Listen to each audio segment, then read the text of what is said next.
Okay. Welcome to the Geological Society of the Oregon Country monthly meetup. My name is Paul Edison Lama. I'm the communications director. We are the oldest collaboration of amateurs and professionals in the amateur geologists, or people who are just interested in geology, and professionals in the Pacific Northwest. We've been around for 85 years. And the way we're going to do this today is we're going to start with some announcements about club activities that everyone can attend, because we're not doing our field trips right now.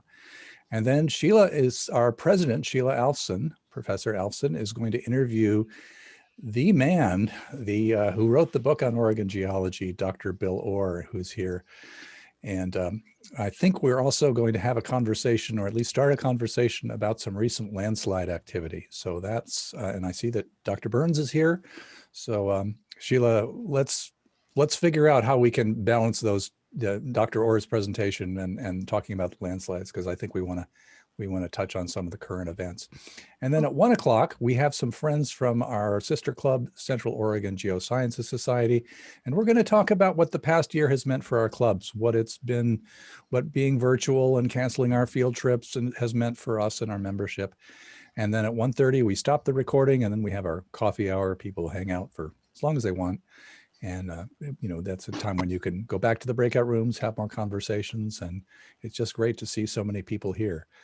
I'm going to start by sharing the screen of our website so that we can see our events. Hang on here a second.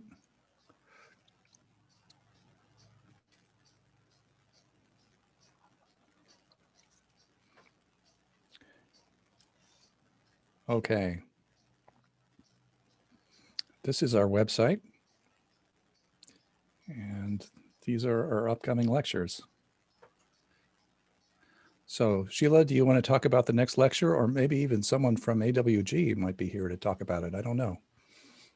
Yeah, well, Marcia's here. Marcia, would you like to say a few things about it? Marcia and I got our heads together here on this one. This is a special event outside our normal Friday night meeting. And Marcia, can I put you on the spot here to say something? Yeah, one of our members had attended a meeting where Keith Ronholm gave a talk about his experiences at Mount St. Helens. He was camped at Bear Meadows, which is the same place where Gary Rosenquist was, although I don't think they were together, camped together. But he was a graduate student at the time in geophysics, and he was taking pictures of the mountain, and of course it blew. And he also managed to escape, and so he's going to be showing pictures that he took, and also pictures other people took. And as a result, we're not recording it because he doesn't, have permission on the other pictures for them to be, put up on YouTube. And so if you want to join in, you have to actually come to this meeting. I think it's going to be really interesting. I've talked to 3 or 4 people who did attend that earlier meeting, and they said it was great. So. And then will you be sending around a link, or GSOC already sent around a link, but a registration link. You have to register for this. And so if you register and you don't get a link within, say, 3 days, and a confirmation email, contact either Sheila or me, and we'll, get another one sent out to you. What I might do also is maybe 2 days before, I'll just go through the whole registration link and tell Zoom to send them out again, because I'm finding that there's about a 2% error rate in sending those. About 1 in 50 people just don't ever get the email. So, so if you get a second one, no harm done. And it does look like there's a registration link on our website. Yes, and that link does. I checked that link. It does work. okay. Okay. Yeah. So if you have any problems, call Marcia on that one. Okay. And then we have another lecture coming up. Our normal Friday night lecture, which is always the second Friday night of the month. And so that'll be Friday, February 12th. And who do we have on Friday, February 12th. We will have Bill Burns, who you've got his picture right. I mean, Bill Burgle, I'm sorry. And Bill is with us today, right? Are you still with us, Bill? Yeah, I'd prefer to be Bill Burns than I could be Scott's son. You know? I'm sorry. or Scott's dad, I guess, was Bill Burns, wasn't it? But yeah, what I'm going to talk about, a lot of you guys know I go down to Guatemala every year and work on a believe it or not, a dental team. We fix a lot of teeth down there in Guatemala. But we generally go down a week or so before the week-long dental clinic. We either come down before or after, and generally my wife and I climb a lot of these volcanoes down there. The interesting thing about the volcanoes down in Guatemala is they're all extremely active. In fact, there was a pyroclastic flow in 2018 that killed about 200 people in a village outside of Antigua there. So, you know, going down there and see how active those volcanoes are, and then I come back to the Cascades and live here in Portland and notice how dormant these are. I tried to come up with some research in terms of why one volcanic arc is active and another one is not. So that's kind of what the talk's about. So I'm not going to tell you anymore, and you'll have to tune in on the 12th to hear more. Yeah, we're looking forward to it, Bill. And the link is also on our website. And as you can see, we also have videos of past lectures, including a great one from Dave Taylor that we had earlier in this month on dinosaur fossils. And we've also got some content from AWG, including a wonderful lecture on geomythology from Dr. Nikki Moore a little earlier in the month. So if you missed the lecture, you can come back to the website, and at least for Bill's lecture, you'll be able to hear the video for that. Sheila, do you want to talk a little bit about Dogami? I'm going to navigate over to that page so people can see the impressive letter that you wrote.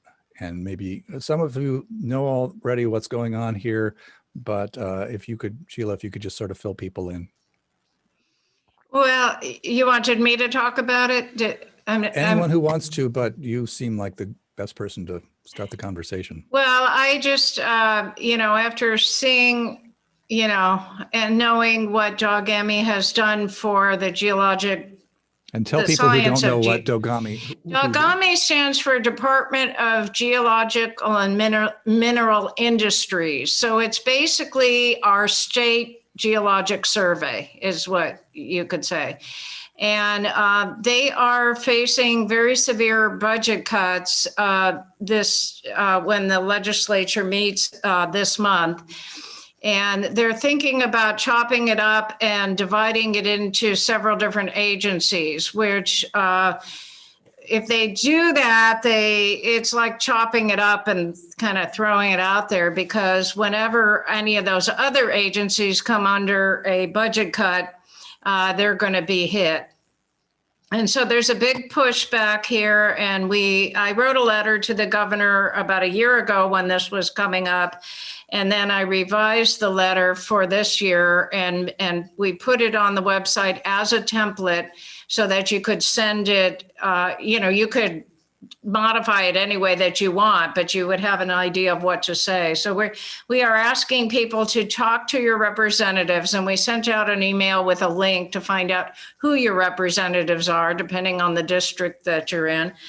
And you can also email these folks, or I did both. And then Yume Wang, who previously worked for Dogami, she is put out a petition that we'd like people to sign. So we have links to that as well. Do you want to kind of tell us how everything's organized on the website, Paul? If you go to the home page, there's a button for the petition, and then there's Sheila's article with a template for a letter. If you want to send an actual physical letter with an envelope and a stamp, some of us might be wanting to kind of nostalgically send a letter to our legislators. So all of that content is on the home page of the website. I personally am not a person who's usually steered towards political activism in any way, but I just don't think that we can sit back and watch our geologic survey get dissipated like this. I mean, they mean so much to us. If anybody who's working in geology in this state knows how much we depend on them. And I just thought that our group, being the oldest and largest geological society in Oregon, needs to say something. So any of you Absolutely. folks that want to, please do. Please. And I mean, that is part of our mission. It's in our bylaws that we're, one of the purposes of the organization is protect geologic resources. And, you know, we choose our political action carefully because this is something that has to be a kind of bipartisan effort that unites our membership, and certainly our relationship to Dogami, which goes back, I think, really as long as the organization's been around. I think we are 85 years old and they're maybe 83 years old. And we've had quite a number of our board members who were active participants or participated in the Oregon Geology, the Orbin Journal, Bev Vote, and other members of our board. So it's been a very valuable connection for us over the years. Anyone else want to? Paul, in my letter to my representative, I resorted to shame. I basically wanted the scenario for the nation to look at Oregon to what happens if we were to eliminate our geologic department, you know, and then God forbid 2 years later we have a subduction zone earthquake. And it would look very bad in the press for Oregon to have eliminated Dogami just before the big earthquake. That's what's foremost in my mind is what we are facing, you know, in the Pacific Northwest. And I just don't think we can sit by and let that agency go. Right. So. Any other? I see Carrie's got her hands up. Carrie, feel free to just jump right in. But okay.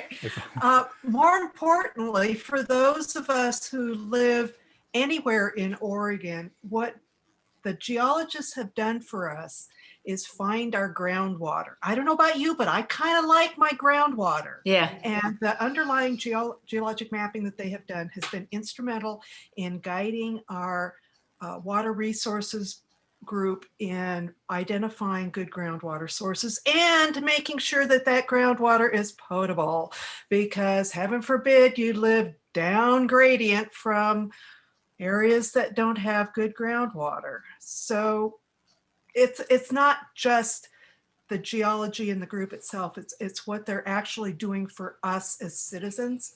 The foundations for those bridges we like to cross after an earthquake, kind of critical. My 2 cents. Yes, thank you, Carrie. And just to add to that too, it isn't just all about the earthquake. She's right. And the state of Oregon has LIDAR. I mean, under Vicki McConnell, when she was, we got almost the whole state LIDAR, which LIDAR image will tell you what the ground looks like. It will help us identify landslides. You can go to any place that you're thinking about buying, and you can get one of those LIDAR maps and look at it yourself and see if it's a landslide risk. And if we had enough time, we would ask Dr. Burns here to talk to us about the Dodson slide. Do we have just a minute? I think we do. And can you give us a very brief on that, Scott? Yes. And can you hear me? We can. Yes. All right. Yes. Well, this last week was incredible with the huge rainfall event. In the old days, we used to call it the Pineapple Express. Now we call it the Atmospheric River. And in the Portland area, we set a rain record. What happened was back in 1996 up at Dodson, we had 8 major debris flows that occurred on that big fan that is there at Dodson. And the first one to occur was right through the Royce household. There was a house that was there, and the Royce family, and so we called it the Royce debris flow. And then later on that night, it was one Tumult Creek, which was devastating and huge. Well, both of those same areas ran again this time, because what happened in the Eagle Creek fire 3 years ago, the whole upper area of those catchments burned. And then so Bill Burns, my old student who works at Dogami, actually had that area flown, and the large debris flow that came down and killed the lady there at Dodson. She was following her husband, and then she got caught up in that debris flow. That went right through the Royce household. Now the Royce house burned down in the Eagle Creek fire. And it was a landslide. They actually found a landslide in the upper headwaters. That landslide went into the stream, and then as debris flows go down, they erode and they pick up more sediment. And by the time they come down to the river, they're 70% sediment, 30% water. And so that was a classic one. 2001 debris flow that occurred in that same area. Hardly anything came down that drainage. Well, the reason why is there was no source material in the upper part.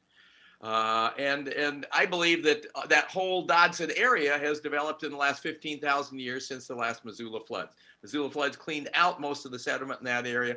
And so that is an area that just has debris flows over and over and over again. So we learned an awful lot from that. And again, it took 3 years later for the roots of the burned off trees to start disintegrating, and then the debris flows to come down. So thank you. And also one more thing for Dogami. We need that geological survey. The governor's budget is the one that has gone to the legislature, and she's cut out Dogami. And the mining part, which is down in Albany, will stay intact because it's budget neutral, and they're in charge of all of the mining and aggregate operations in the state of Oregon. And the money coming in from fees pays for that, so that will remain. But the other 3/4 of Dogami will go down to 1/4 of the staff, and they will be buried in land conservation and development, which is not an enforcement agency and does not have the outreach that Dogami has, and will lose the website. And so many consultants use the website, as do many of the people in our group in GSOC. So. We want the legislature to amend the budget and put Dogami back in fully. Thank you. And by the way, Scott, we welcome you as our newest member at large of the GSOC board. So Yeah. thank you for that. And I'm down at the coast right now with my son, daughter-in-law, and my grandkids. So I've been making forts all morning long. Well, this is the benefit of Zoom and of this past year, and we'll be discussing that more at the 1 o'clock hour with our sister club, Central Oregon Geosciences Society. Sheila, it's sort of up. Can I interrupt? Please interrupt. Michael has a question for Scott. That would make Oregon unique not to have a state survey like Dogami. And it is true. Almost every state in the United States has a survey, and I've worked with 10 of them. So and I have 2 very good friends that are heads of the others. We have one of the best in the United States. And the bang for the buck that we have got is just incredible. And why the governor is cutting them out, well, I do know why, but it's vengeance. She wants to get back at them because they overshot their budget the last 2 years. Well, they have to raise 1/3 of their budget every year. We should be funding them 100%. And the net loss of money to the state of Oregon is like $2.8 million. In our $1 billion budget that we have, that is minuscule. So for what we get and what they have done and what they do for us, we need to keep it.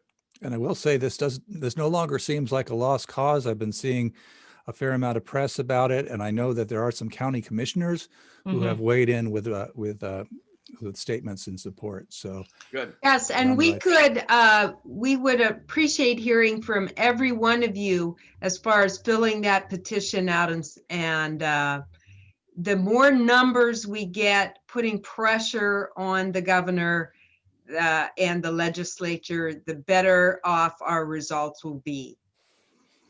And if you don't feel like writing a letter, just go to our website. I'm putting it in the chat now, gsoc.org, and hit the button. Thank you. Some of you are letting me know that some of the links to future registrations aren't working. I will be on that and fix it. And thank you for letting me know.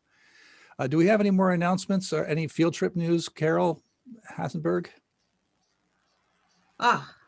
Yeah, we've actually got together a field trip proposal now for the Eastern Oregon Volcanics. We had a meeting last week, and so members will be getting some email information fairly shortly on the field trips. We're also going to be having a survey here, I believe, soon, seeing who may want to go on which trips, because we're going to have a system of registration that will encourage, we're going to try to see if we can get as many people as want to go on field trips on a field trip this year. So we're really working hard for our membership to be able to do that. Yeah, and just to clarify, membership is not required for attendance at this meetup, obviously, or attendance of our lectures. And also some of the local metro trips that are short, we haven't required membership for, but these away trips where you get to go out and, stand next to Bill Orr or Scott Burns or Sheila Alfson and listen to them to talk about what they're seeing in the outcrop. These wonderful opportunities for us amateurs to stand shoulder to shoulder with professionals and really see the scientific process at work. The membership is required for those events, and we're hoping that we'll be able to do some of them this year. Carol, any more announcements about the field trips or anything else club related? We're working. We have to.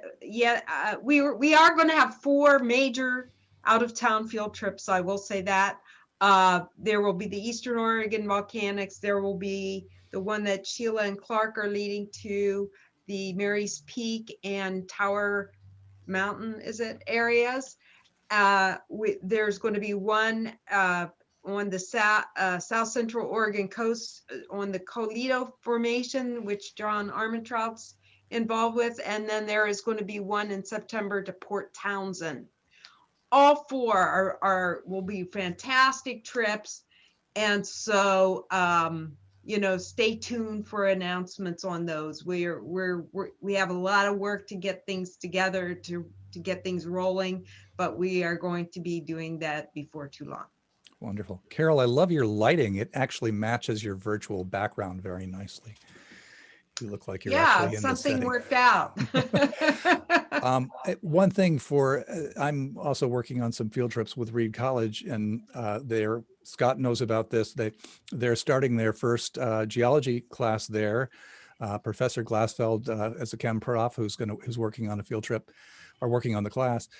The problem is that the students aren't allowed to leave campus, or if they're off campus, they're not allowed to be on campus. And so we're having to think about how to do field trips virtually. And of course, there's a lot of this going around the country. People are sort of struggling with this question. And maybe some of our friends from Bend will have some ideas.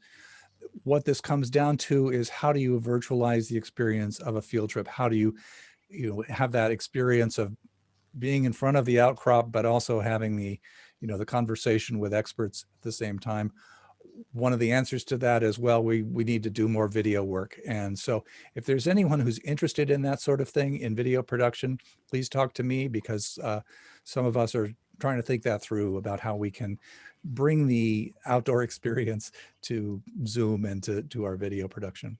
Yes, and I am planning to do some video work in the trips that I am organizing. I did do some video work over the weekend in the Oregon Dunes as a precursor to the Armentrout field trip.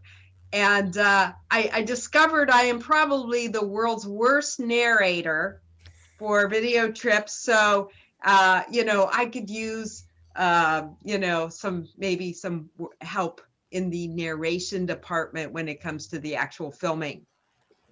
I'm sure we'd be interested in working on that. And Carol, did you buy a drone? You were thinking about buying a drone? No, I have a Steadicam, Okay. although I found that in the dunes, I, mostly just shot video film, and because we were stopping every 5 minutes to film another little sequence and talk about the, the work that was done in the Sea Grant in 2007 and different things, just so people that are coming on that trip, the first day we're going to be doing a little work in north of the Kalita Formation, Good, area. good.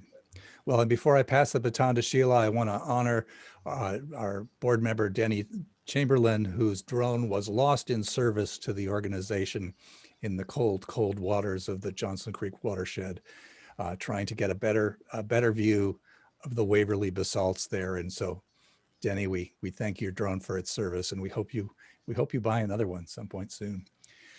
Sheila, I'm going to pass the baton over to you. I think we have 35 minutes to hear about Bill and his wonderful career. And then we'll be at 1 o'clock, we'll be shifting. And I see some folks from Central Oregon Geosciences Society. We're going to have a conversation with them. So take it away. And Okay. Sheila, you might move your mic just a little bit away from your mouth, if you can. Thank you. Okay. Is this any better? That is better. Thank Okay. you. Okay, good. Well, thank you. It's a pleasure to see all these faces here, and it's my deep pleasure to introduce to you Dr. Bill Orr. Bill, say hi, everybody. Okay, Bill is here and waiting to talk to us, but it's been my pleasure over the last 20 years to work with Bill Orr, and most of you maybe know him as the author. He and his wife Elizabeth wrote several books on Oregon geology of the Pacific Northwest, Oregon fossils, just to name a few. So he's pretty well known for the books, but I think a lot of people don't realize what a fantastic career he's had. And so we thought that it would be good if he could just share some of his life stories with us. And so I was asked by Paul to be the one to kind of bring it out of him, I guess you might say. So I'm going to just start by asking you, Bill, to talk for a little bit about your time on the Glomar Challenger and explain what the Glomar Challenger was.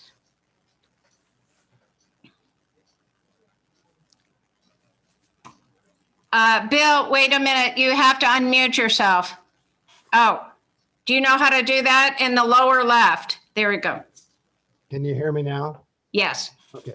The Glomar Challenger was a real boot in the rear to my career. I really got going.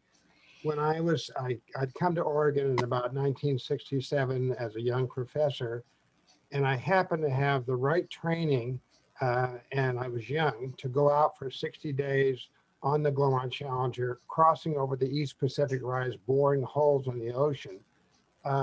It was one of those things where it's just pure serendipity. A lot of people did not want to go out that long, and a lot of them did not have the expertise to do biostratigraphy over the whole stretch of time from it, let's say as old as Eocene right on up to the present.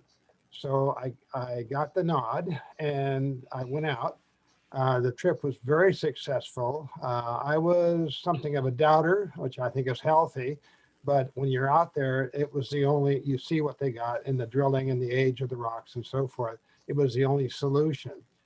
It was the only answer, this plate tectonics thing. And so I embraced that. Then later, because I had learned more than one group of microfossils, I did foraminifera, I learned radiolaria, and I did calcareous nanofossils. I wasn't good enough to do research in the latter two, but I could certainly do biostratigraphy. I knew the guide fossils. So I participated in two more different legs over a period of several years. Then in 1978, I got a call from Washington and they had me go back to Washington. They borrowed me from the university. I think Dave Taylor was my replacement for that year. And I was manager of the ocean drilling program with a $22 million budget. The reason they had me go back was that we were getting 10 million of that $22 million budget we were getting from Japan, Germany, Britain, and so forth, 5 other countries. And any federal employee will tell you, you can't handle money like that and be legal. And of course, in the climate today, if you are the wrong party, you can go to prison for that. So they brought me back as a kind of a shield to handle it, sign the checks and handle the money. So it was perfectly legal. In one case, I'd given a talk to a group about senators. I gave the testimony up on the Hill in Washington. And after I left, one of the senators didn't like what he heard. And he said, I want that man fired. And they said, we can't. He's an IPA person. He's on loan from the University of Oregon, and he's here for a year, whether you like it or not. So there was this insulation built in there. So the ocean drilling is probably, I suppose, the centerpiece of my professional career. The administration I did there, it got me dozens and dozens of publications that I probably wouldn't have had otherwise. Do you want to talk for a minute, Bill, about what what actually you found? Talk about how when you graduated and got your doctorate degree, how you really didn't think continents could move at that time. You had been taught that they couldn't. Can you kind of talk about that transformation and your shift of thinking? When I took my oral exam, I was pretty confident. I knew more about my field, way more than any of the people on my committee. I'd gone to Michigan to do work under a woman, Smith there, who was working in ostracods, bean bugs. But then when I got there, they decided they needed another woman for a dean. So she became a dean. She taught most of her courses I taught. So I was just left to do whatever I wanted to. What happened during my oral exam, which I was pretty sure of myself at that point, was that at the end of it, they said, we've been telling you all these years, 9 or 10 years you've been in your degrees working that the continents don't move. You said, I knew that. And they said, well, it turns out they do. And so there was this long silence. And I'm thinking, do I have a 6-pack at home in the refrigerator ready? Okay. But if it were today, I don't think I could face it. It was a major sea change for me, but I got with it and it served me well. When I revised Ewart Baldwin's book, Geology of Oregon, I rewrote the complete book from end to end because I incorporated all this wonderful evidence we have here in Oregon that supports plate tectonics. And so Ewart was pleased because he didn't want to start all over. He was also a doubter. He believed that continents didn't move, but when he saw the evidence, it was pretty clear. But he didn't want to do it. He didn't want to try to revise the whole book, and so it was a good transition for Ewart, as he was my third author on that thing. But it was a good transition, and it was a nice opportunity to write a book.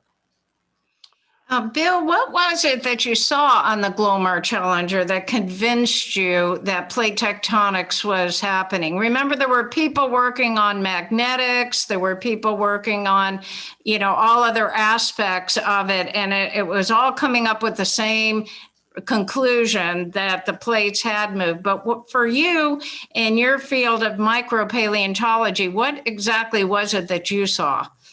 Well, I should first tell you that when in the 50s, I was sitting on wells. I was also mud logging, but sitting on wells in Louisiana, Texas, and Oklahoma. And when I went on the Challenger, 2 of the drillers' crew, I'd been on land rigs with those. So it was like old home week. Most of the time on other legs of the Glomar Challenger, the science crew kept to themselves, the drilling crew kept to themselves, and then the sailors running the ship. There were 3 separate families there. But the captain was actually a war hero. The guy running the ship was a war hero. And then I had these 2 guys I'd known on other rigs. So that was a really nice thing. When you bore holes on the ocean, you go right down to the basalt if you can. You take the age of the rocks just above the basalt. And the model was that if you're close to the Mid-Atlantic, East Pacific rise, the sediments should be very thin and they should be very old. And they were Eocene. And as you get away a little bit to the northwest, the oldest sediments were Oligocene, and then later they're Miocene, thick sections of chalk, very thick sections of chalk. The other thing that happened, we had 3 people doing micropaleontology, one with calcareous nanofossils, coccoliths, one with radiolaria and the foraminifera. And we would do a kind of a game when we got an age, we all worked with different groups.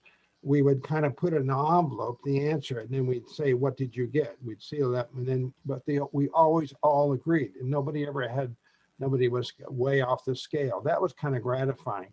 But the only explanation I could think of, and we did think long and hard about that, they'd gotten the same evidence in the Atlantic, but they wanted to make sure the Pacific was part of the same program, and it certainly is a little bit different configuration of the ridge, but it was you see the evidence where the rocks are getting thicker and old and considerably older away from the ridge. I think I had that backwards a minute ago, but it was the only explanation you could reasonably come up with.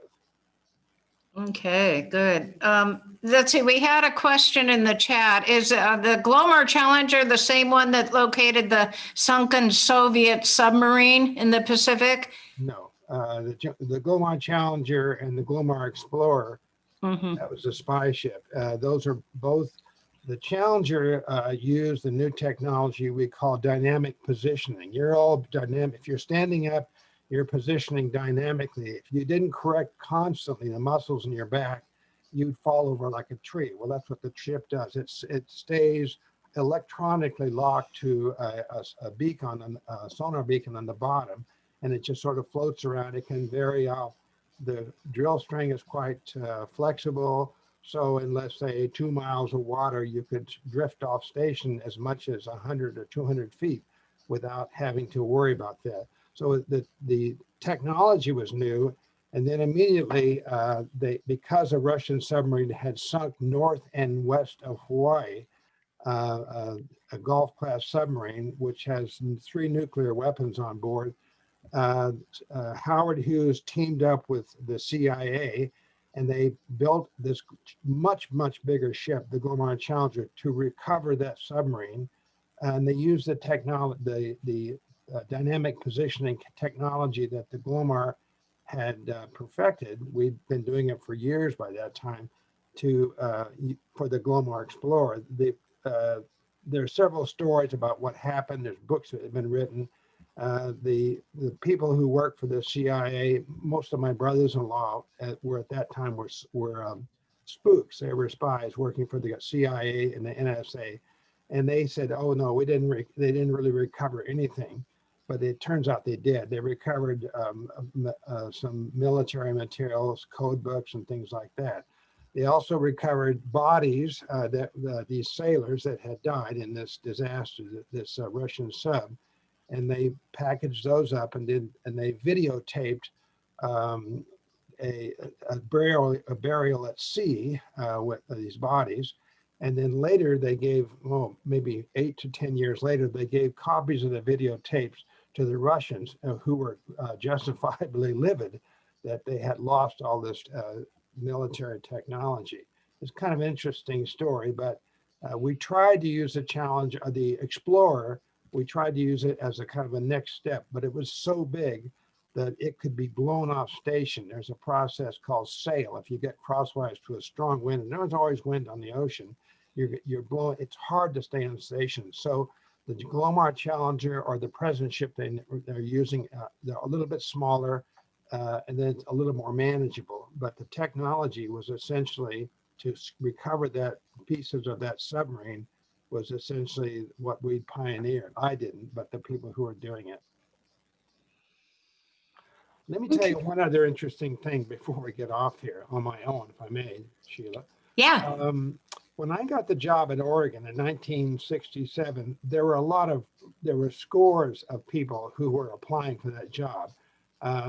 Dr. Youngquist had resigned and they were looking for a paleontologist. So Oregon had at that time a large staff of geologists who were working on volcanoes, and most of those geologists were geochemists. We were up to our armpits in geochemists at that time. Very good people, but a little bit over. But of course, NASA was, so people were also, because of NASA, we were awash in money. So I was teaching in a small school in Spokane. I didn't really want to change jobs, but Dr. Lund came down and he said, you ought to try for this job. And I didn't really want to. He said, well, look, just go down and see your parents. They lived in Salem, and then give a talk. So I went down and I thought, well, they're not going to want to hear a talk on taxonomy or classification of fossils. So I talked on something that was kind of interesting I was working on at that time. The fossils I was working on, they are calcium carbonate, and the calcium atom or ion or whatever is about the same ionic radius as magnesium and strontium, all three strong metals. So what I discovered, I noticed during my doctoral degree, was that the fossils in the tropical areas down in the equatorial or subtropics, they had a lot of substitution for calcium by strontium and magnesium. In other words, the calcium carbonate was kind of dirty. It had extra anions in there, strontium, because again, these things just they put whatever works if it's the right sand, and they just stick it in, right, if it's the right size. And it works fine, but it's always in trace amounts. But then I noticed that when you get to boreal or temperate waters, there's much less substitution by strontium and magnesium. And in cold, up at the polar areas, the fossils up there were clear, no calcium carbonate at all. So I wanted to use an ion probe or electron microprobe to sort of run that down, because I thought we might have a kind of a temperature strategy where you could look at the trace amounts of strontium and magnesium and get an idea of how warm the water had been when that organisms were living. And of course, I gave this talk, and these people who've been listening to these boring talks on taxonomy, and again, my colleagues, many of them are better geologists than I am, but they gave these talks on taxonomy, even in the best of times. It's terribly, terribly boring. Classification, it's necessary. It's like carrying out the trash, but it's not particularly interesting in my opinion. So I avoided that. And when I started talking about basically geochemistry, they couldn't hire me fast enough, which is kind of amusing. Then about a year after I'd been there, Dr. Gordon Gold said, how's that thing coming with the substitution of strontium and magnesium? I said, oh, that was a blind alley. I backed out of that 6 months to a year ago. And they were disappointed, but by that time, I wasn't tenured yet, but I was pretty secure in the job. Kind of interesting. These things just kind of happen to come along. If you have the proper training, or you're lucky enough to have the proper training, sometimes you hit one right out of the park. I got the job and I never regretted it. I'm very pleased with I've been retired now for 20 years. And I did appreciate the ability to work for the state in that time, in that capacity. Okay, I also know that you spent a couple years in South Africa, and do you want to talk about your experiences there? Why they hired you there and what you did? And yeah, I'd spent in '73 when you were lining up for gasoline at the gas stations. I was in South Africa at the University of Natal working there, '73, year and a half or so. And they had not had, it was sort of a remote area of South Africa, Durban, and they had not had a paleontologist that would have my skills in some years. And as a consequence, there were a lot of problems that they had not been able to solve that were, for me, were pretty easy. So during the period of time I was there, I published about 5 or 6 what I consider classical papers, papers that the sort of thing you might publish once or twice in a lifetime, but these things were ready to go. I just looked at the fossils and then did this taxonomy, classification, got the age, and then wrote my paper. And I did about that for about 4 or 5, 6 papers. And the people who were there had heavy teaching loads. Most of them were Brits. It was a lot of Englishmen. And they would publish one significant paper about every year. So here I come along and publishing about 5 or 6 papers in 1 year. They're sort of astonished, but I explained that. I said, it's just that you haven't had the person you need, and you weren't sending stuff out to be worked elsewhere. But it was a good year. That's not the centerpiece of my career, but it was a very good year. And I made some significant discoveries, was able to get them published pretty easily. And I did it with no money at all. I didn't have to get, if you're at a university here, you have to have money, or they don't consider you doing research unless you're bringing in what they call overhead. But I did it just on a dime. It just happened, a very lucky thing that I was at the right person in the right time. You want to, now you've been retired since 1996. So do you want to talk a little bit about how you got involved in what you're doing now? Like how you got interested in undergraduate learning? Yes, at the University of Oregon, I taught upper division geology majors and graduate students. And then you're obligated to bring in anywhere from 50 to 100,000 years every year, 2 years. The university takes half of that as overhead. My checks, I was paid by my governor. I mean, I got money from the state. I was not on soft money, but you are expected, even now where it's much worse, you get the money. And if you don't get enough money, you won't get tenure. But let's see, how did the question start? What did you ask me? Oh, I just wanted you to talk about how you got interested in undergraduate. Okay, yeah, I can have some senior moments. Remember that. Okay, I had never taught lower division. I taught some large classes, but I never taught lower division. And I got one of my students was teaching for Chemeketa, and he went off to Michigan to be a consultant. So I finished up his class for him, and it was fun. I enjoyed it. And so I just continued teaching for Chemeketa there at McMinnville. Then because I'd had some Spanish, a little bit of Spanish in my background, and Sheila had some Spanish, she's a double major, I started teaching at Woodburn, although we don't need to do now.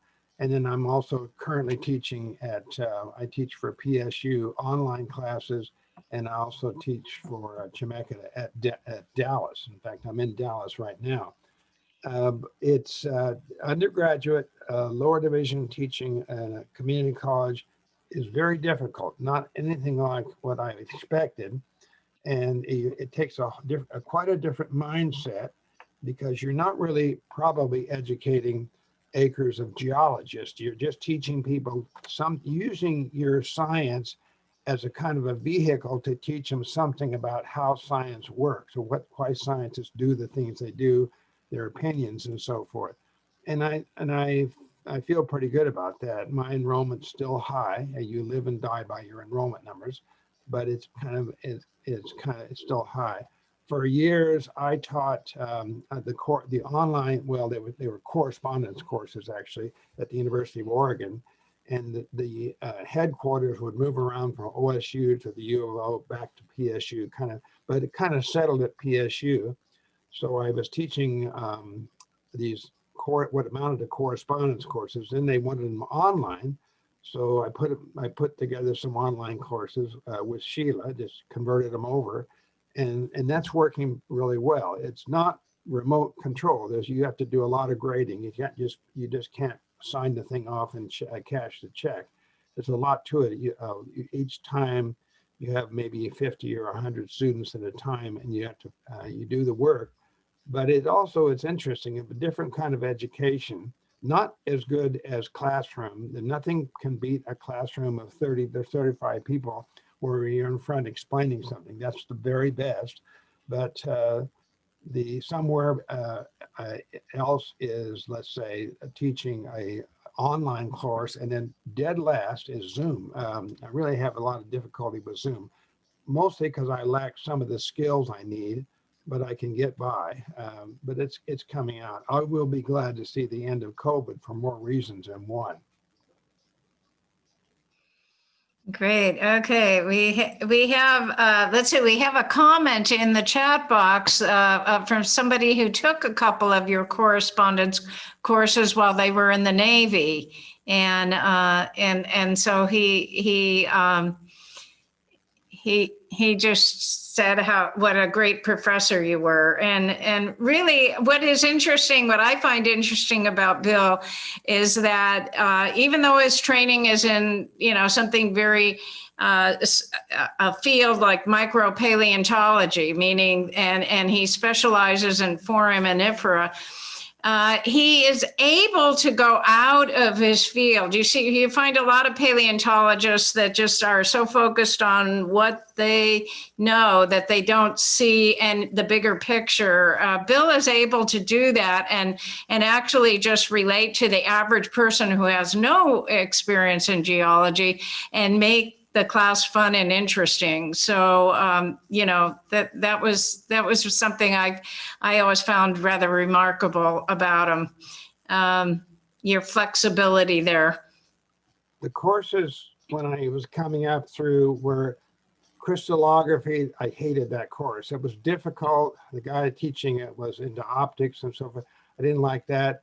I had trouble with petrography. I did take the whole sequence, metamorphic, igneous, and sedimentary petrography, but I had difficulty. I didn't particularly like those courses. And then when I retired, I worked with a woman over in Idaho who was an anthropologist, and we discovered that I could look at these potsherds. It's from the Native American potsherds. They have fragments of minerals, but they also have fragments of rocks. And using petrography, they'd make me a thin section, and then I could tell them exactly where that potsherd came from. If you think about a pot, somebody making a clay pot and then firing it, it's not something, it's going to be like, they're going to throw it away. It's going to get broken quickly. They'll use it for time. So they don't carry these things miles and miles around. So in some of their digs, they'd find pots or potsherds. And I was able to, a simple thing to from using the petrography with a thin section, I could tell him almost exactly where that thing came from. And then I did some field work and collected clay samples from certain creeks and so forth. So I was able to give them some information. And it was just one of those things, I still had the skills. I don't forget things, even though I didn't like the courses, but I enjoyed the petrography at that point, finally. And I also found a use for it. So you say, oh, I'll never use this. It's not true. You always, if you've learned it, you will use it at some point in your career. I'm sure Scott can attest to that. You always find that you can use these things. What's the name of the guy that took my course? Do you mind if I rat you out, or would you? Yeah, go ahead and say a few words. Unmute yourself. Hi, this is Randy Humiston. I just moved to Hillsborough from Hawaii. I was in the Navy there and took a couple of Bill's courses, volcanology and paleontology. Very basic courses, correspondence. And I met him and his daughter when he sailed to Hawaii on a cruise ship. I picked him up at the harbor in Honolulu. So the funny thing about that time, you came dressed in your formal outfit, and my daughter and I were on a tour ship. I was lecturing on a tour ship. And when we got off the ship, one of the women on the ship thought you were a porter. She wanted you to, do you remember that? She wanted you to carry your bags. No, I was, Randy, I didn't remember the last name. I remember the first name. He took me around to the military base and the Air Force base, and of course the Navy. He was in subs, but he took me to the Air Force base here at Hickam, where I had been after the war. And to me, the war was World War II. From 46 to about 49, my father was stationed there. He was at that time a major, later a colonel in the Air Force. But Randy was kind enough to take a day or two. It was a lot of fun. And then I had my oldest daughter with me, Allison, and that was kind of fun too. For years, I worked going to Alaska, going to the South Pole, going to the Caribbean as a lecturer, and you could take yourself and one other person. So I took, of course, Liz, and I took both my daughters. And so you have like 3 weeks alone with your child to talk to him. It was a really good process. But Randy took, I'm really glad to hear you're moving to Hillsborough. Anyway, Randy took pretty good care of us when we were there. It was a very kind of you. You want to talk about some of your experiences on the cruise ships, or you could talk about the cruise ships, but also talk about when you did semester at sea, and you've been around the world 4 times, completely around it. You want to talk any experiences there? Yeah, semester at sea is one of those deals too. A lot of people can't take 100 days out from teaching. You're paid a very modest wage, but I just took the time off. They wanted somebody who would teach oceanography, and believe it or not, I taught mineralogy, and we would stop at ports going around. The funny thing is, went from Florida over to Spain to Cadiz, kind of a reverse Columbus deal. And then the students would be out, they'd get off the ship and spend 2 or 3 days there in port meeting people. And they would come back on ship, and I said the same thing, that they were stunned. They said, they hate us. They do not like Americans. And I said, well, we're successful. We're Why doing well. not? We have this good democracy going. But it was an education for the kids, and also for myself, and the kids. My daughters were able to go along. They said they would keep up with their schoolwork, but they didn't, and they got by anyway. And I can say they are educated now, but it was an interesting process. As time went by, there were fewer and fewer places that we could safely stop. One of the places we could always stop was in Haifa in Israel. It was always pretty safe there, but other Arab countries we'd stopped before, but later we weren't able to do that because there was too much going on politically. Even areas of India, they kind of closed that off to us. But between Korea, Japan, Spain, somewhat the French Riviera, North Africa for a while, but the number of places we could actually stop with that a boat with 500 to 1,000 students, it must be even more limited today. Kind of an interesting process. Again, not what I consider a centerpiece in my career, but it was interesting. And also you had time to spend with your daughters, with the kids, almost one-on-one. It was a good thing in that respect. Because usually in my career, I'd go to work in the morning and I usually worked into the evening. You didn't see much of the kids except in the summertime when I didn't work. I didn't teach in the summertime. I have a question. My first introduction to Bill, I think even before GSOC, was reading Ore and Ore, sort of Bible of Oregon geology years ago. And so I've always wondered, Bill, about the division of labor with you and your wife and how you put the books together, how you keep them updated, and just because you've got quite a number. And Yeah. And I'm also wondering if you can comment on the recent fossil that Ediacaran fossil that might be sort of a missing link with if you want to talk about that. Turn that around. You can answer the question yourself. Could you write a book with your spouse? I don't recommend it for marital bliss, all right? But it's like a difficult birth. I've never had a baby myself, and I don't plan to, but I'm pretty sure it's an uncomfortable situation. But the baby is worth anything. The product is worth. Sometimes it's difficult to do, but it is definitely worth it. Let me see. What was your original question? That was the question, is just sort of what's involved in keeping the book up to date. I know you made a lot of changes in the last edition of Oregon Geology. You divide the labor. One person, she does the research and she does the writing, and then I do a lot of the illustrations, and I also do a lot of the prose.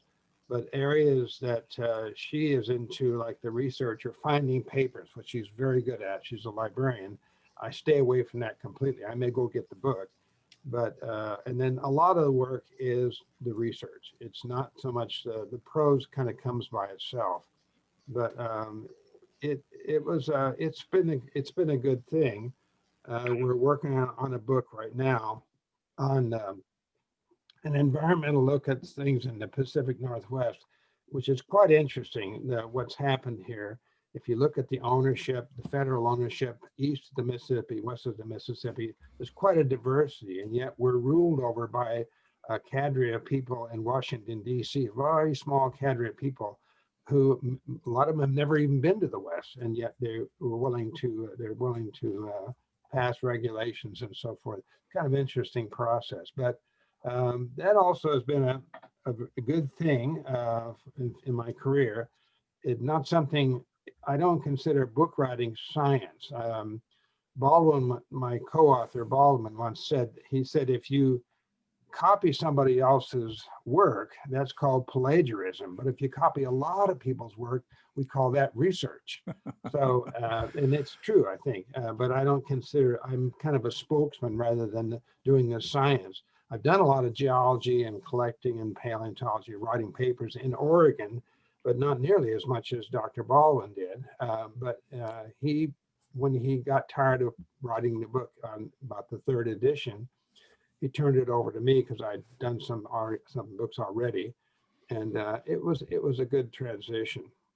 Well, thank you, Bill. You've been such a valuable member of our organization, and I was honored to get a chance to actually meet you in person. And I think one of my fondest memories was crawling around on our hands and knees at the Pioneer Place Mall, looking at the fossils there, and having the security guards kind of tell us that they got a little worried at first, but I think they got used to us. So, well, thank you, Bill. Sheila. Thank you, Bill. Yeah.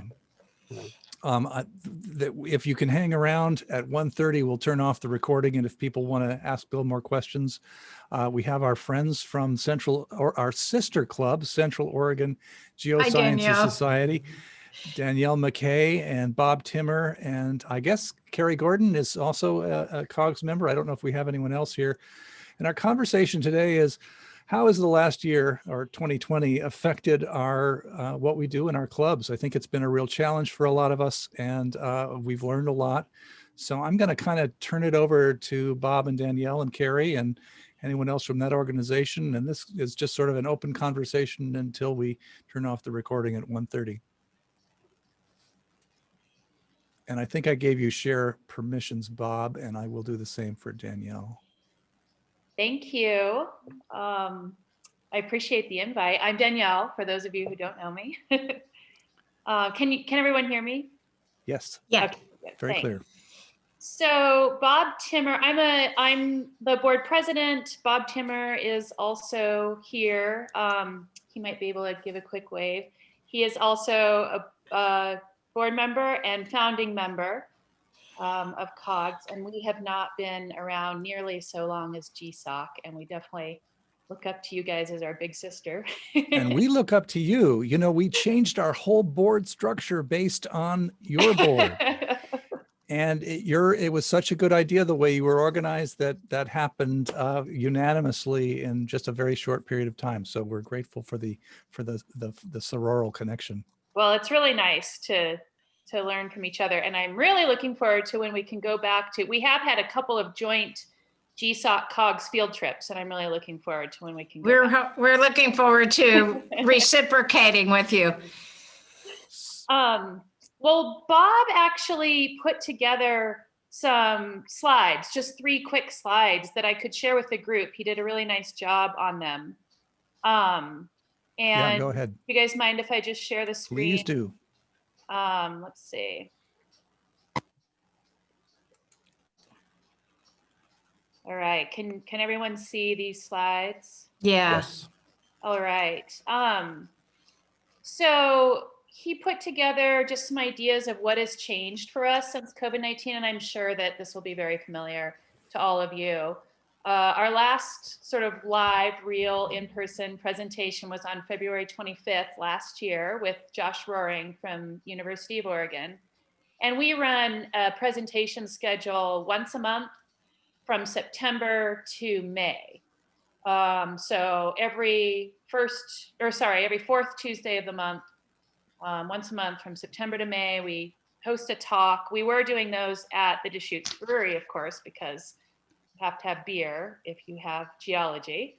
And we were getting a good turnout.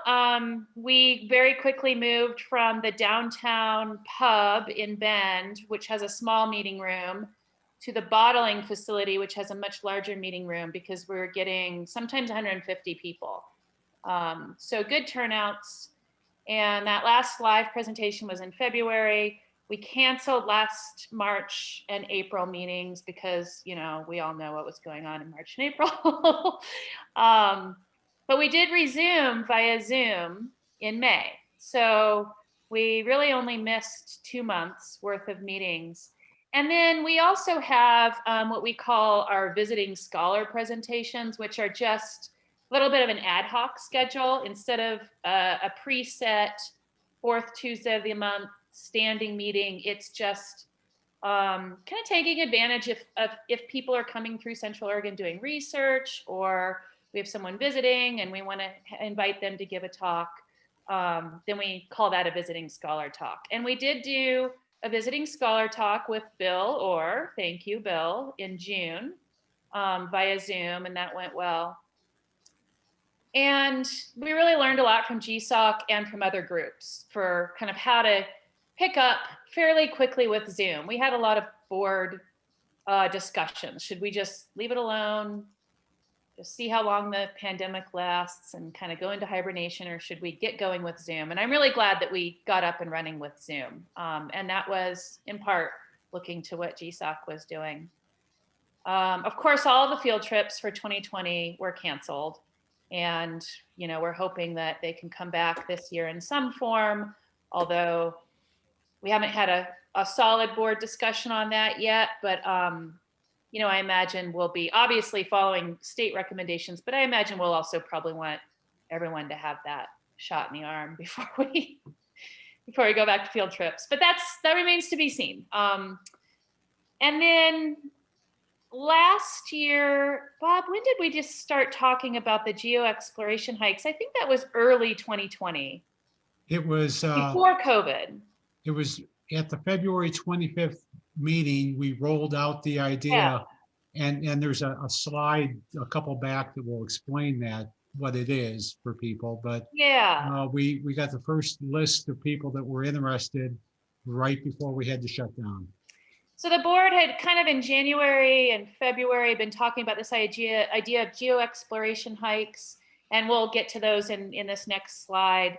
We kind of announced that to our membership, as Bob said, in February, and then, you know, they were canceled before we ever did one of those. So hold that thought on geo exploration. We'll get there in a minute. So we did have a couple of Zoom talks last spring, a couple of visiting scholar talks over the summer, and then our regular presentations resumed in September as usual, except via Zoom. And we're getting 80 to 90 registered attendees for those, which is similar to or more than what we had for our live meetings. Of course, 80 to 90 people registered. Sometimes there's one person who registered, but there's 2 or 3 people actually watching the talk. So those numbers are a little higher in reality. And we've noticed that we have a much further reach. We have quite a few GSOC members attending our talks now, and I think that is maybe going both ways a little bit. COGS members are maybe attending GSOC talks. And then we've also noticed that we're getting people from Seattle, Anchorage, California, a couple of USGS staff members are sending the word out to their work groups. And so we are getting a much further reach through Zoom, which is kind of a nice little perk. We don't know about membership, how this will affect our membership. We did let all of our members know that their dues that they paid for 2020 will be rolled over to 2021, since 2020 was an unusual year. And we don't know yet how many people will still re-up their membership, or how many people will just take advantage of that rollover. So we might see a little bit of a hit on our budget. And we're definitely missing all those beers and real face-to-face chats with all of our members. Yeah. The budget has changed quite a bit. So in the upper image is the COGS approved budget for 2020, what we thought we would do in January. And below is what actually happened in January. So lots of shuffling of funding. And part of that was because we started a new scholarship program for funding undergraduate and graduate research projects. So if you hear of any undergraduate or graduate students who are looking for little scholarships for research in Central Oregon, we've got some funding for that. And that's what that big blue, light blue, yeah, education research grants, that big chunk of the budget ended up giving 3 undergraduate research grants out. We don't know if we can pull that off every year, but this year we were able to do that just because of some of these shifts in our That's great. anticipated And that's versus something, actual. that's a conversation we might want to extend a little bit, is how we can strengthen our relationship with graduate and undergraduate students. And we've made some decisions this year about that too. So maybe we can talk about that a little, but I'll let you continue. Yeah, I'd love to keep talking about that. And we're hoping that in giving out these research grants, we also then have a steady supply of students coming and visiting and giving a talk on what they did with their research grant. So, and then these geo explorations, that was just sort of a new project for us. So we have our regularly scheduled field trips, which I think are similar to GSOC's field trips. But this idea was kind of like the brown bag equivalent, a little more informal, the brown bag equivalent of a field trip. So what brown bag is to talks, this would be for field trips. Informal, less structured, and kind of an opportunity for COGS members to visit interesting geologic sites in Central Oregon. Might involve more strenuous hiking maybe than some of the other field trips, maybe a little bit of off-trail hiking, maybe biking, things that we wouldn't normally do for our regular field trips. And these would just supplement the regular COGS field trips. They're not posted on the website, and the time frame for registering before each outing would be kind of a short turnaround. So a little less of a administrative, process for us. Communication would be sent out to members who have expressed an interest. So it's not just a mass, hey, we're hosting this field trip, anyone can join. Instead, it's a group of people who have already expressed interest in doing these, and then we communicate to that group. And then they would be led and coordinated by COGS leaders, not necessarily by experts in their field. So when we do our regular field trips, we try to get an expert in that field to lead the field trip. So COGS is handling the administrative side, and this expert is handling the geology. The geo explorations are, again, more informal and led by a COGS leader who might be just reading a field guide, or maybe they know, quite a bit themselves about the area that they're going. We were going to implement those last spring, 2020, as a pilot project, but of course that didn't happen. And then just some examples of where we might go, which is also where we could go for regular field trips, but there's a lot of overlap there. So I think that that's all of the slides that Bob put together. Carol Hasenberg has her hand up. Yes, Danielle, do you guys have a Facebook page or anything like that? We do have a Facebook page, and I am actually not, I don't maintain that. One of our other board members, Scott Robinson, maintains that. So it's been a while since I've been there. I don't do a lot on Facebook. We do have that.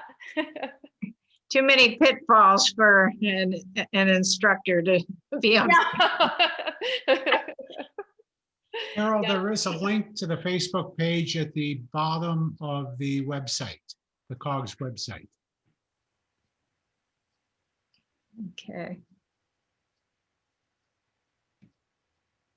I was just checking the chat if my eyes are wandering to see if I have Okay. anything there that I need to catch up on, but it looks like no. Well, is there anything that's, well, we probably should talk more about lectures, but I'm just thinking, have you found any way of sort of replacing the field trip experience during this COVID period? And one of the reasons I'm asking is I'm working with Reed College, and they have their first geology class they're starting, and we were trying to plan some local trips, but you know, the students who are on campus can't be off, and the students who are off campus can't mix with the students who are on. So we're trying to think of ways to kind of virtualize that experience. And I'm wondering if anyone has had any thoughts about, I mean, if we've seen Nick Zentner's work, he's been out, you know, with his camera and just sort of doing live streaming. Sheila, you had your hand up. Yeah, well, I was just going to say I made use, you know, I've had to make the shift in my teaching, of course, to remote teaching. And so I have used Google Maps. And what I did is I designed a field trip with Google Maps showing each stop, and each student can kind of, you know, get directions to the location. And then I filmed myself. I didn't film myself. I was filming, but I was filming the scenery and narrating what they were seeing at each stop. And then I inserted those videos into the Google Map. And I'm not that technologically, you know, I mean, that was kind of a struggle for me, but I was able to do it. So students, or, you know, so people could go to these locations. They could press on and see a video of me talking about it, and then go on to the next one and stuff. So that's one thing that we did. Well, one of the instructors here at the Central Oregon Community College, Hal Wershow, and also a COGS member, put together 3 interactive field trips where he did something similar to what you've done, Sheila, and inserted the video along with questions for the students to respond to and so forth. Yeah.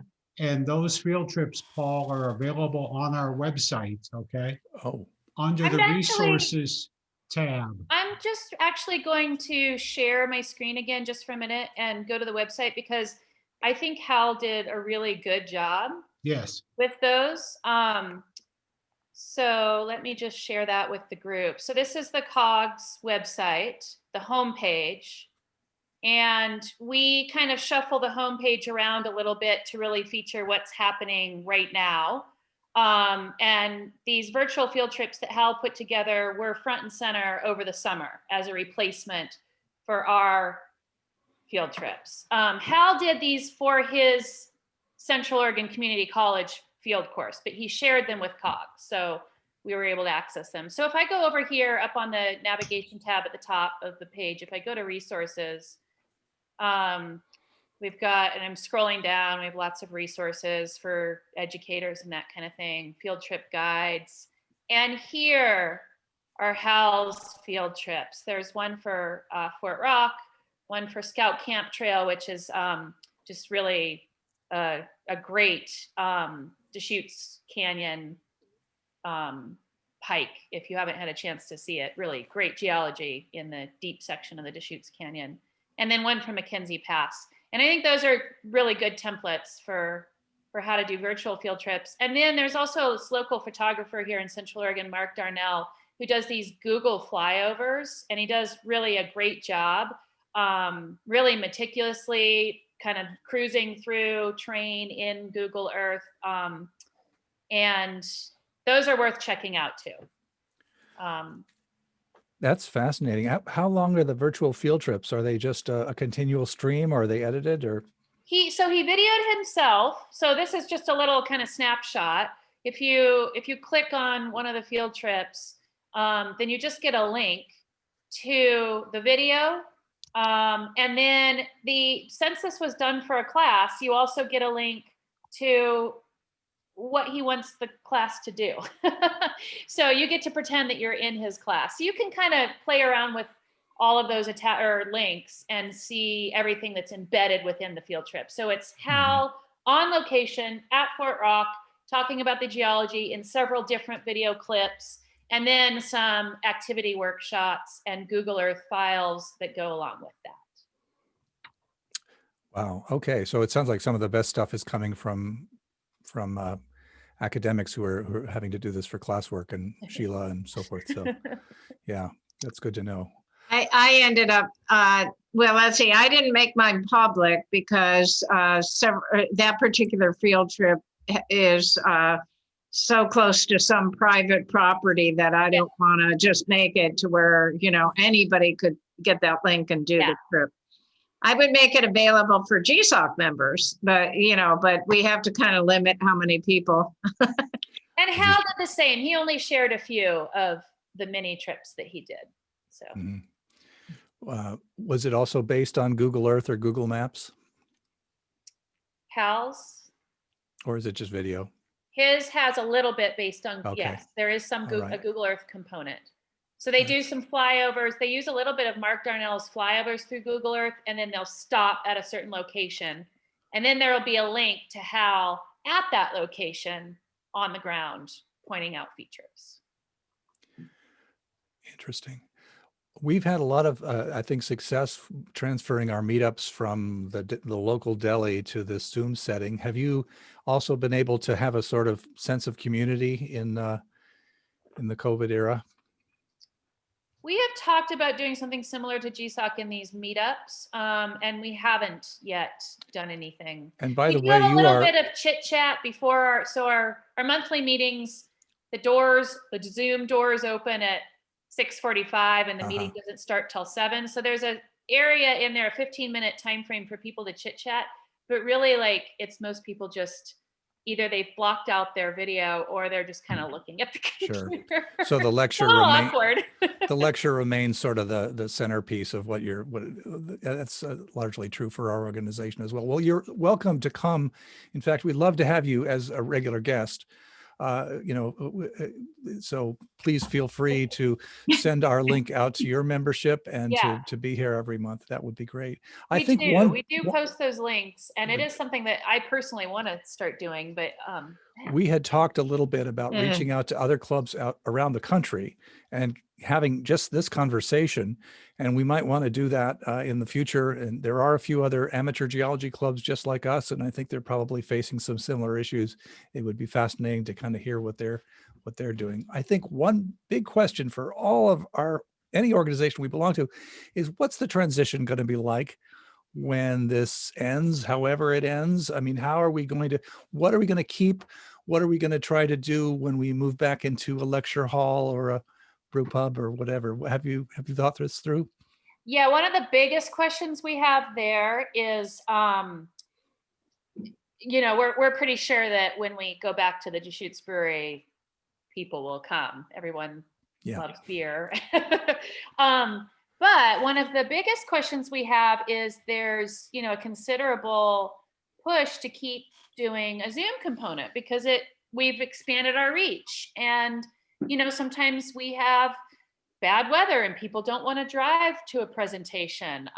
We're Central Oregon club, not a Bend club. And people, live far away and the roads are not good all the time.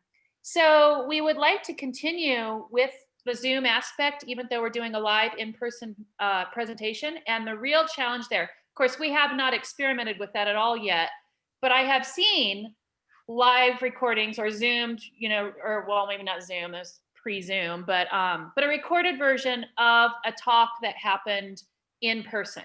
And they can be pretty bad. You get the backs of people's heads, or you can't hear, or the camera is kind of at a weird angle. And so we haven't had a full discussion yet, but we will need to figure out how do we make the technology work for having a quality. That was one thing when we started doing our Zoom presentations. We wanted it to be high quality, and we did a lot of research with Zoom to figure out how to do that. And I think we pulled that off. Thanks in part to, watching what you guys did and what other groups did.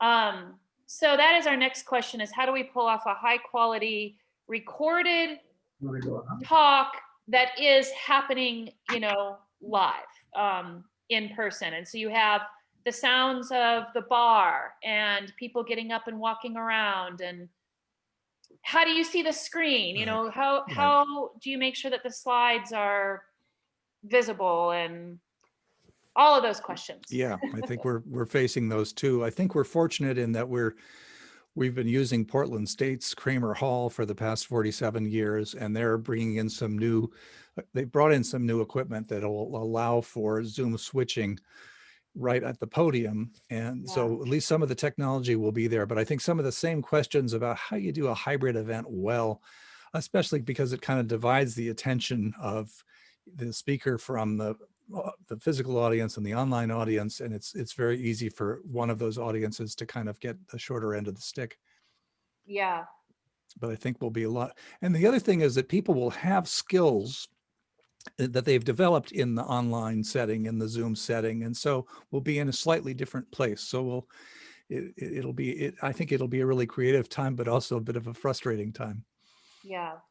But you're right. I think many people will be addressing, that we're not the only ones that have figured out that it's great to have a Zoom component. So It really does bring a there lot. I will saw be- Carrie's hand go up there for a second. Yeah. 2 points. I have totally loved going to the virtual world.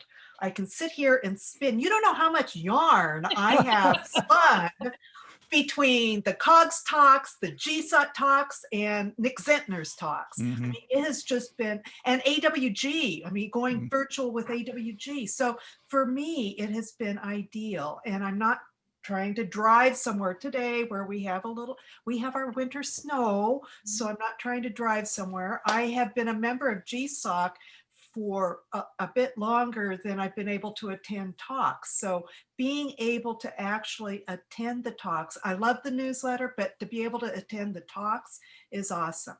Okay, so that's the participant side. So my other point as I know I'm not like Sheila and Danielle and the rest of the faculty and instructors, but I am doing local geology talks, and switching from face-to-face to virtual initially was a little awkward because I wasn't sure, okay, I'm supposed to be looking at that green dot. That's who I'm looking at. I'm not looking at the faces down over here. I'm looking at, so I have found that you can, for me, I can visualize the audience out in front of me as well as right in through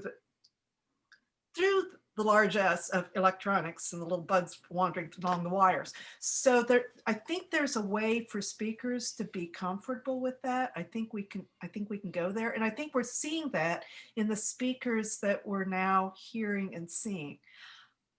Nick, when he started his Nick at Home, just a quick little Nick story. It was very casual, low key. Hey, out in his backyard, and having grown up in Ellisburg, I knew what the hills were looking like around him in the valley.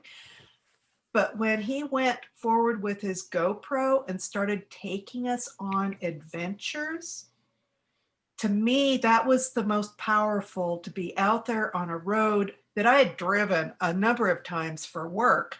And I knew that outcrop, but I'd never really stopped to look at it. We didn't go there when I was in college. We looked at the basalts. That was my professors were all in the canyon. So to actually stand there, have him touch the outcrops. And I know that that's part of one of the things that we can do with reaching out to folks with the virtual field trips. And I know that that's something I'm hoping we can keep components of this going forward. That's my hope. I hope so too. And I have wondered, and maybe others have a view of this, does one have to be as charismatic as Nick Zentner to carry off across that wandering around with an Osmo, a DJI Osmo and an iPhone? And because, it's one thing with Nick, it might be another for some of us to try to keep people entertained in the same way. But I agree. I think Nick is really pushing the boundaries of the form in some ways, and he's really done wonderful work. We got about 2 more minutes on our recording, and then we'll stop the recording at 1:30. People can stay and we can continue to chat. Are there any other questions for our friend? Paul, I might just point out that Andrew Dunning has done some of those of live stream out in the field reports as well. And he's done a really nice job with those. They're not as long as Nick's, but very similar. So people should take a look at his as well. Thank you. He's got a great one on Gales Creek, and his video skills are really jumping in leaps and bounds. And we have sort of retained him. He'll be back next month with Geology News.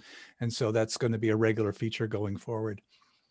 Just one other comment, Paul. you were asking about other societies, and in the Northwest Geological Society out of Seattle started doing Zoom presentations in December. So they are now doing their monthly meetings via Zoom. And Okay. so I've attended a couple of those. And so that's, again, extending the reach of the local societies, which is quite a good thing. So, Well, can we reach out to them and invite them to one of these meetups and meet some of those folks? If you have a personal connection, that would be great. I'll send you a link. Okay. All right. Any last questions? Anything in the chat? I know if Bill Orr is still here, Carol has some questions for him, and I'd love to, anything you want to say that isn't about the club management that you don't want recorded, you can contribute in the next half hour, 45 minutes. I'm going to leave the room open and people can continue to chat.